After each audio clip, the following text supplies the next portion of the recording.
This happened a few years back. I was doing long-haul, mostly cross-country routes, the kind that take you through vast stretches of nothing. You know the ones where the radio turns to static for hours and the only sign of life is the occasional pair of headlights going the other way.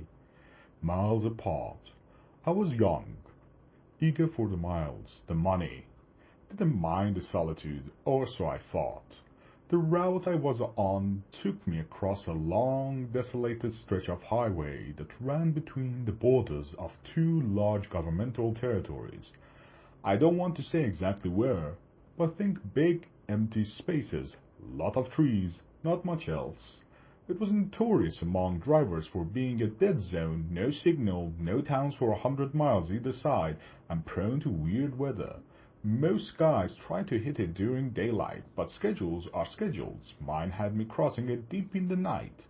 I remember the feeling, utter blackness outside, the sweep of my headlights, the kind of dark that feels like it's pressing in on the cab. The only sounds were the drone of the drizzle engine, the hiss of the air brakes now and then, and the rhythmic thrum of the tires on asphalt. Hypnotic, too hypnotic. I'd been driving for about 10 hours with a short break a few states back. Coffee was wearing off. The dashboard lights were a dull green glow, comforting in a way, but also making the darkness outside seem even more absolute. My eyelids felt like they had lead weights attached. You fight it, you know. Slap your face, roll down the window for a blast of cold air, crank up whatever music you can find that hasn't dissolved into static. I was doing all of that. It must have been around 2 or 3 a.m. I was in that weird state where you're not quite asleep, but not fully awake either. Like your brain is running on low power mode. The white lines on the road were starting to blur together, stretching and warping. Standard fatigue stuff. I remember blinking hard, trying to refocus. That's when I saw it, or thought I saw it. Just a flicker at the edge of my headlights on the right shoulder of the road. Small, low to the ground. For a split second, I registered a shape, vaguely human-like, and then it was gone, swallowed by the darkness as I passed. My first thought? Oh dear. Oh, maybe a coyote. Common enough, but it hadn't moved like an animal. It had been upright. My brain, sluggish as it was, tried to process it. Too small for an adult, too still for an animal, startled by a rig. Then the logical part, the part that was still trying to keep me safe on the road, chimed in. You're tired. Seeing things. It happens. And I almost accepted that, and I really did. Shook my head, took a swig of lukewarm water from the bottle beside me, kept my eyes glued to the road ahead. The image, though, it kind of stuck. A small, upright shape, like a child. No way, I told myself. Out here. Middle of nowhere, middle of the night. Impossible. Kids don't just wander around on an entire highway at 3 a.m. It had to be a trick of the light, a bush, my eyes playing games. I've seen weirder things born of exhaustion, shadows that dance, trees that look like figures. It's part of the job when you're pushing limits. I drove on for maybe another 30 seconds, the image fading, my rational mind starting to win. Just a figment. Then I glanced at my passenger side mirror, habit, always checking, and my blood went cold. Not just cold, it felt like it turned to slush. There, illuminated faintly by the red glow of my trailer lights receding into the distance, was the reflection of a small figure, standing on the shoulder of the road, exactly where I thought I'd seen something. It wasn't the bush, it wasn't the shadow, it was small, and it was definitely standing there, unmoving, as my truck pulled further and further away. My heart started hammering against my ribs. This wasn't fatigue, this was real. There was someone, something, back there, and it looked tiny. Ever instinct screamed at me, danger, wrong, keep going, but another voice, the one that makes you human, I suppose, whispered something else. A kid? Alone out here? What if they are hurt? Lost? I fought with myself for a few seconds that stretched into eternity. The image in the mirror was getting smaller, fainter.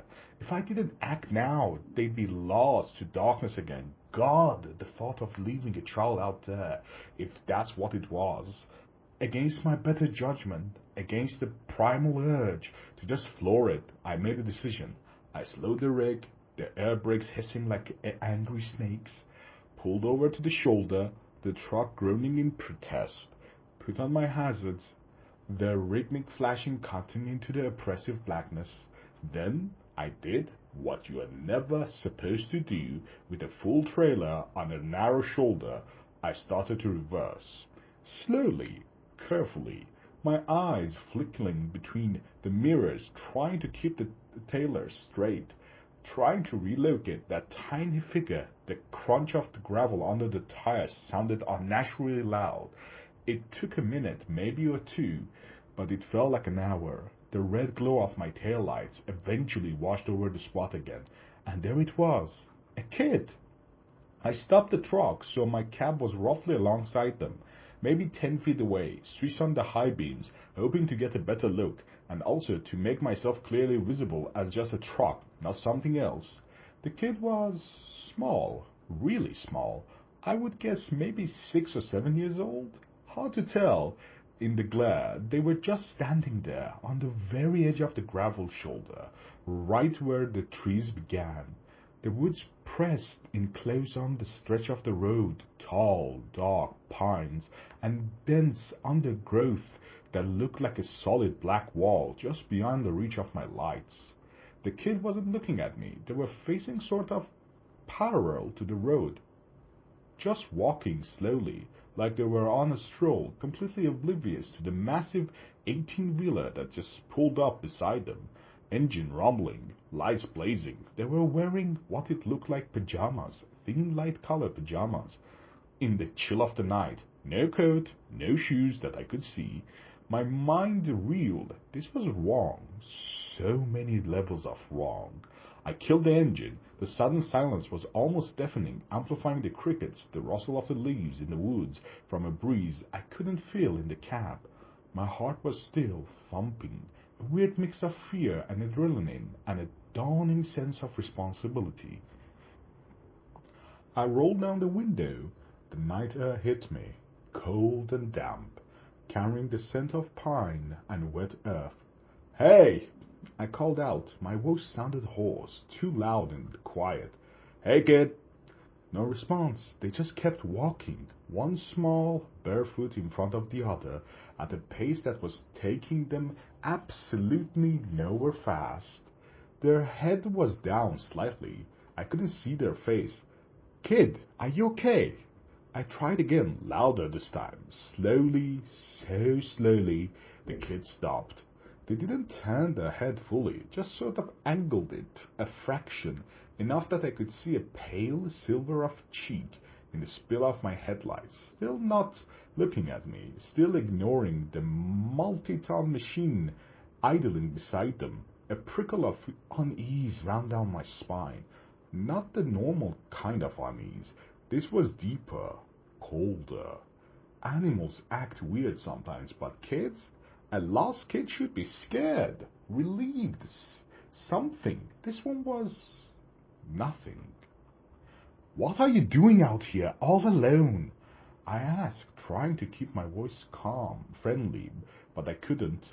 Like you're supposed to with a scared kid, even though this one didn't seem scared at all. "It's the middle of the night." Silence.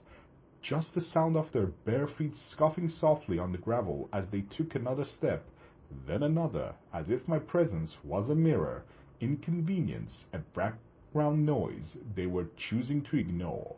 This wasn't right. My internal alarm bells were clanging louder and louder now.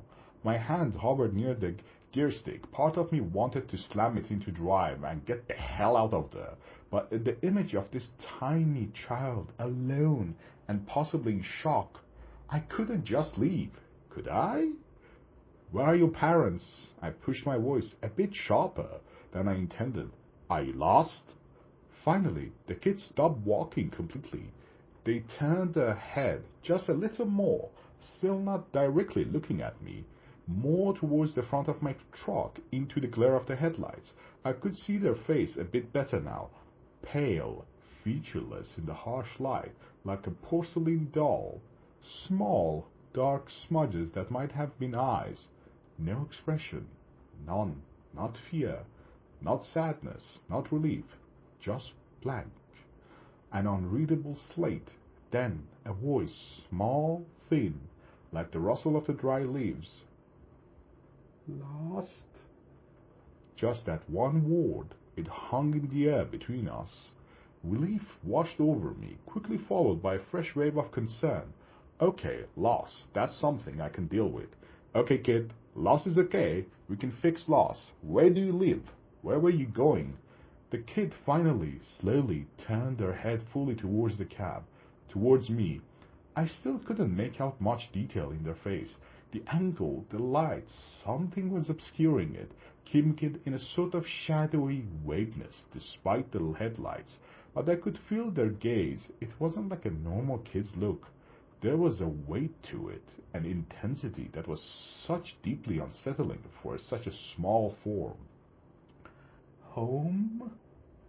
The kid said. That same thin, reedy voice. Trying to get home? Right, home.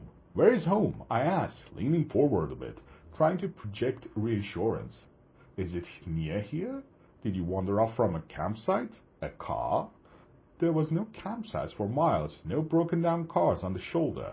I knew that. The kid didn't answer that question directly. Instead, they took a small step towards the truck, then another. My hand intense on the door handle, ready to open it, to offer, what? A ride? A shelter? I didn't know. It's cold out here, I said, stating the obvious. You should get in. We can get you a warm, and I can call for help when we get to a spot with a signal. My CB was useless. Static. My phone had shown no service for the last hour. The kid stopped about 5 feet from my passenger door, still in that pale, thin, pajama-like outfit.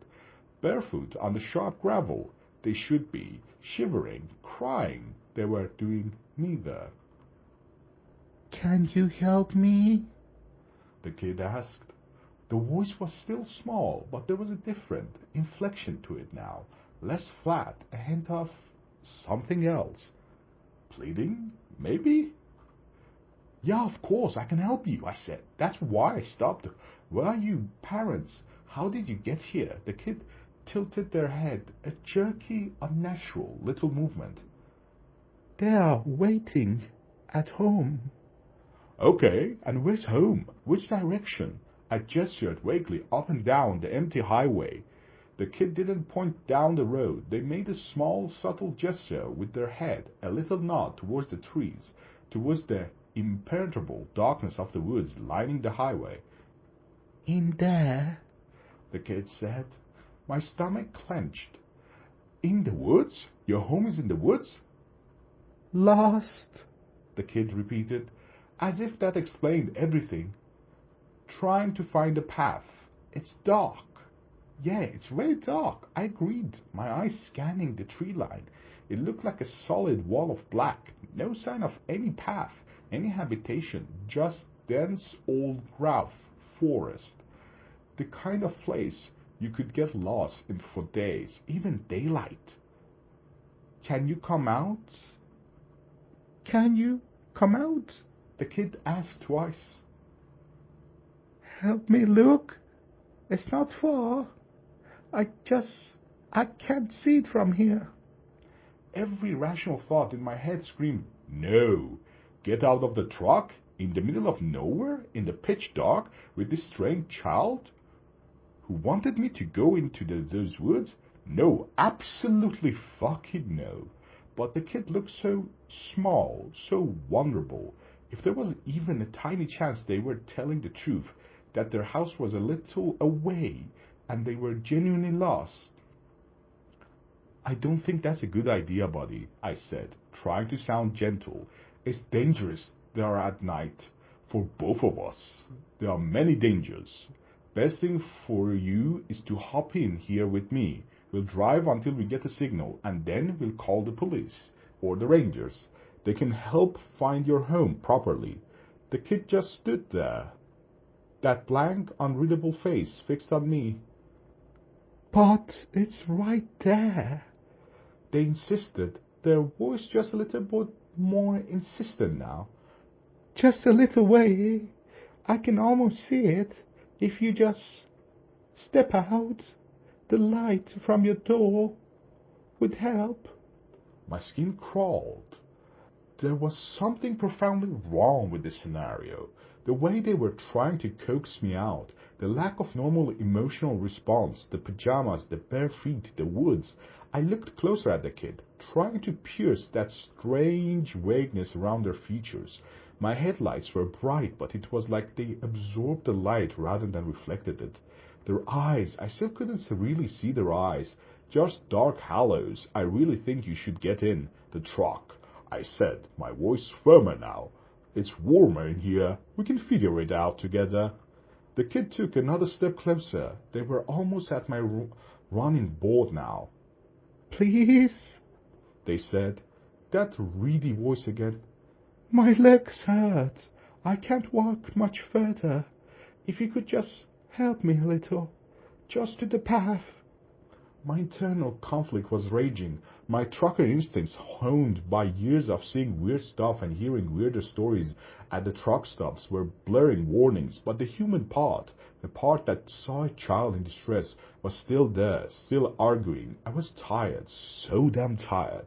Maybe I wasn't thinking straight. Maybe this was all some bizarre misunderstanding. I squinted, trying to see past the kid, towards the tree line they indicated. Was there a faint trail I was missing? A flicker of light deep in the woods? No, nothing. Just blackness, solid, unyielding blackness. And then I saw it. It wasn't something I saw clearly at first. It was more like an anomaly, a disturbance in the darkness behind the kid. The kid was standing with their back mostly to the woods, facing my truck. Behind them, the darkness of the forest was absolute, or should have been, but there was something connected to them, something that stretched from the small of their back, from under the thin pajamas top, and disappeared into the deeper shadows of the trees. At first, I thought it was a streak of the light, a weird shadow cast by my headlights hitting them at an odd angle. Maybe a rope they were dragging?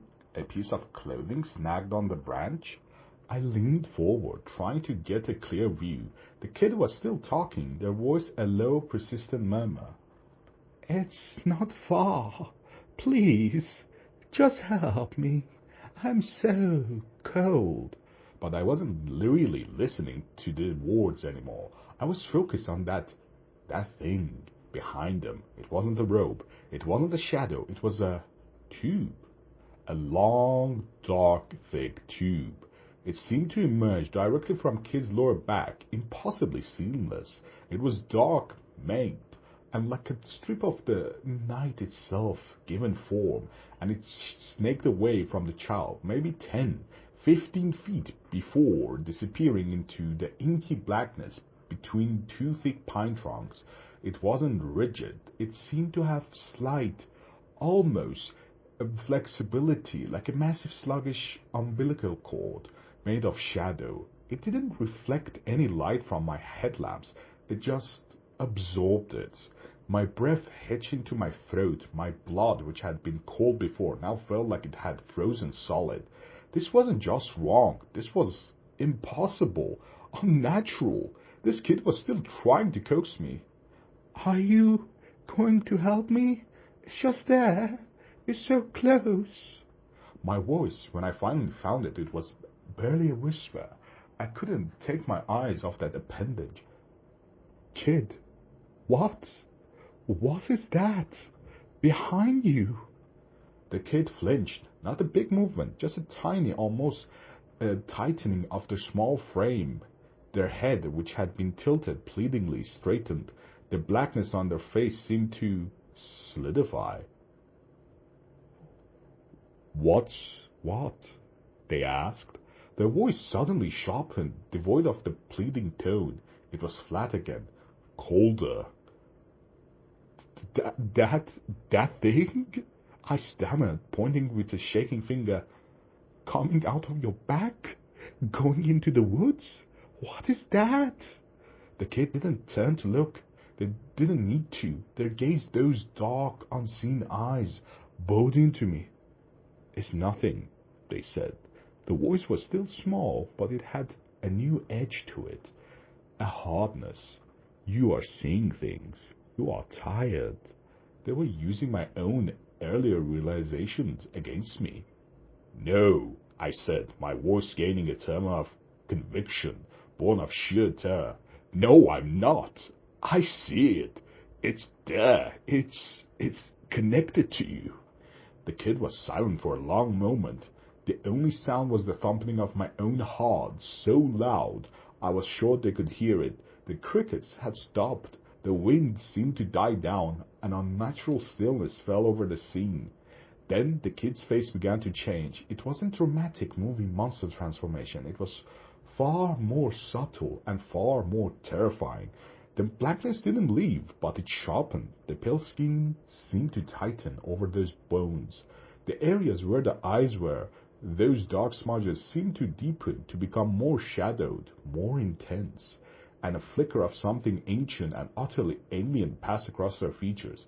It wasn't human anger. It was something older, colder, and infinitely more patient, now strained to its limit. The air in my cab suddenly felt thick, heavy, hard to breathe. Just come out of the truck, the kid said. And the voice, oh God, the voice, it wasn't small, really the voice of a child anymore. It was deeper, resonant. Just come out of the truck. With a strange, grating undertone, like stones grinding together. It was coming from that small frame, but it was impossibly large, impossibly old. It vibrated in my chest. Come out, now. That command was absolute.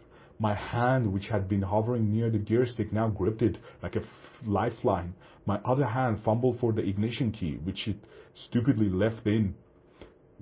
What are you?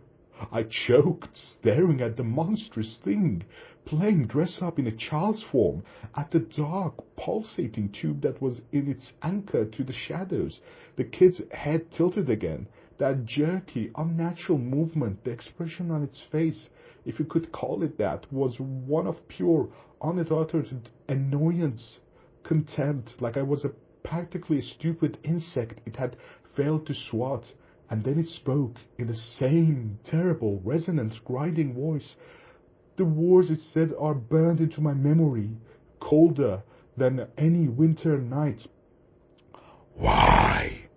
It rasped, the sound of seeming to scrape the inside of my skull. The fuck are humans smarter now? That was it. That one sentence, the sheer cosmic frustration in it, the implication of past encounters, of easier prey, the utter alien nature of it. I didn't think, I didn't plan, I reacted. Primal fear, the kind that bypasses all higher brain function, took over. My hand twisted the key, the diesel engine rode back to life. A sudden, violent explosion of sound in the horrifying stillness. The kid, the thing, actually recoiled, a small, jerky step back. The expression, that awful, titan, ancient look intensified. I slammed the gear stick into drive. My foot stomped on the accelerator. The truck lurched forward, tires spinning on the gravel for terrifying seconds before they bit into this asphalt.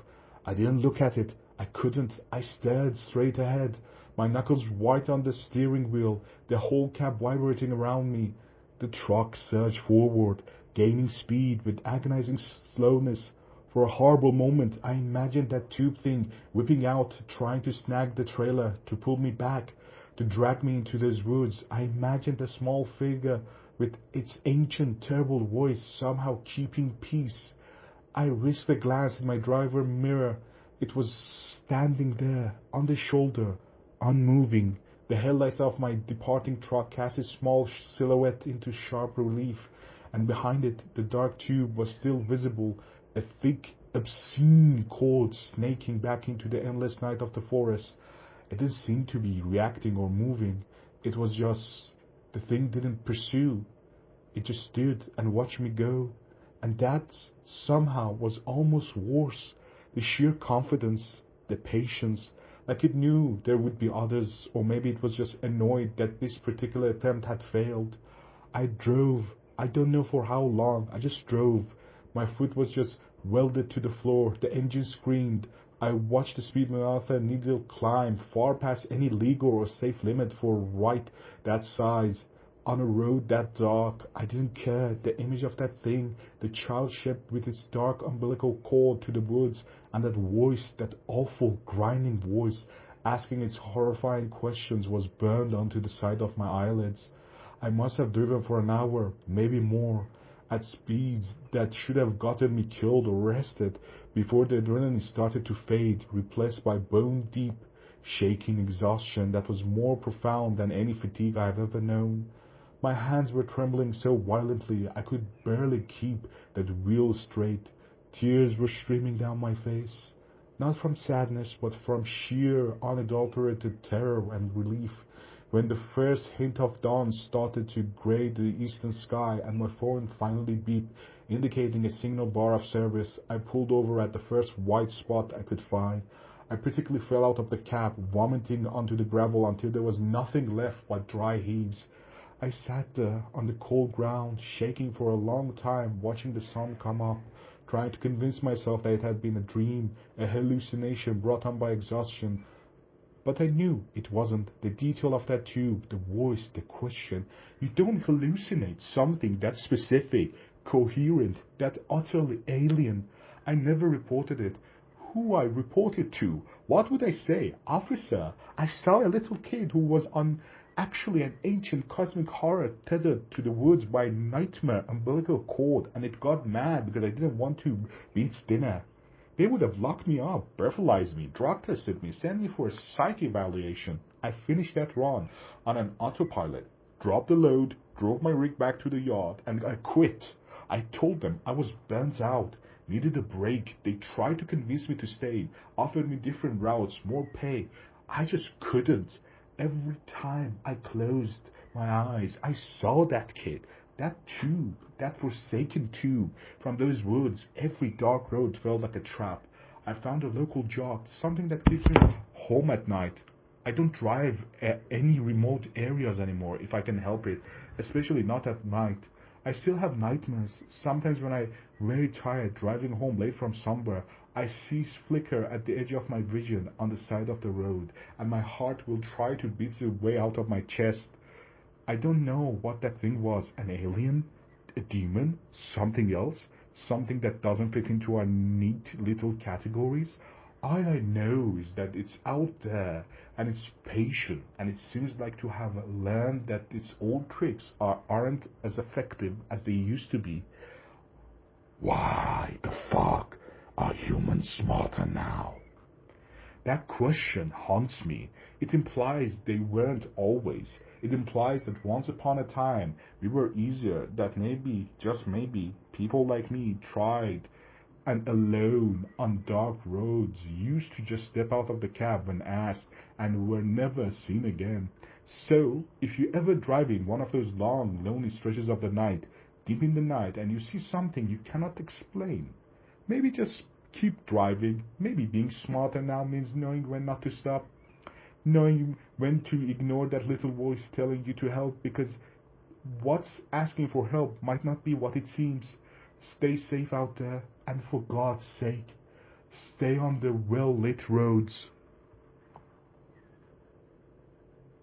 Thank you everyone who joined us today for the story. This wonderful story was written by gamalfrank on NoSleep Reddit. I will put a link to the original story in the description below, and make sure you go follow him on Reddit. I will put a link towards his own page on Reddit. Make sure you give him his flowers.